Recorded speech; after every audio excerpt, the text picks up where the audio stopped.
കോതമംഗലത്ത് സംഘടിപ്പിച്ച mega medical camp Kothamangalam MLA Antony John ഉദ്ഘാടനം ചെയ്തു. ചെമ്പൻകുഴി സെന്റ് ജോൺസ് യാക്കോബായ സുറിയാനിപ്പള്ളിയുടെ സഹകരണത്തോടെയാണ് ക്യാമ്പ് ഒരുക്കിയത്.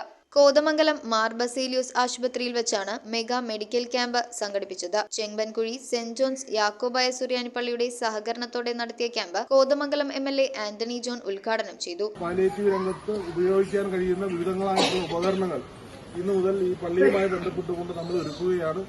ആവശ്യമുള്ള ആളുകൾക്ക് പള്ളിയിൽ നിന്ന് തന്നെ അത് ക്രമീകരിച്ചു കൊടുക്കുകയും അവരുടെ ഉപയോഗം കഴിഞ്ഞാൽ മറ്റാളുകളിലേക്ക് കൈമാറാൻ കഴിയുന്ന നിലയിൽ തന്നെയാണ് ആ ഒരു പ്രവർത്തനം കൂടി പള്ളി ഇന്നു മുതൽ തുടക്കം കുറിക്കുന്നത്. ഗ്രാമപഞ്ചായത്ത് വാർഡ് മെമ്പർമാരായ ഹരീഷ് രാജൻ, സന്ധ്യ ജെയ്സൺ, ഫാദർ പൗലോസ്, ഫാദർ കുര്യാക്കോസ്, ട്രസ്റ്റിമാരായ ജോസഫ് കുട്ടി പ്ലാപ്പുഴ, പ്രസാദ് പുക്കുന്നേൽ, കമ്മിറ്റി അംഗങ്ങൾ എന്നിവർ പങ്കെടുത്തു. News bureau, Kothamangalam. ചൈനയിൽ നിന്നും ഇറക്കുമതി ചെയ്ത ടണൽ അക്രലിക് അക്വേറിയം 10,000 സ്ക്വയർ ഫീറ്റിൽ വിവിധ ഇനം പക്ഷികൾ പെരുമ്പാവൂരിന് വിസ്മയാനുഭൂതികൾ സമ്മാനിക്കുന്നു. Marine expo tunnel aquarium exhibition Perumbavoor പാലക്കാട്ടുതാഴം മൈതാനിയിൽ ഏവർക്കും സ്വാഗതം.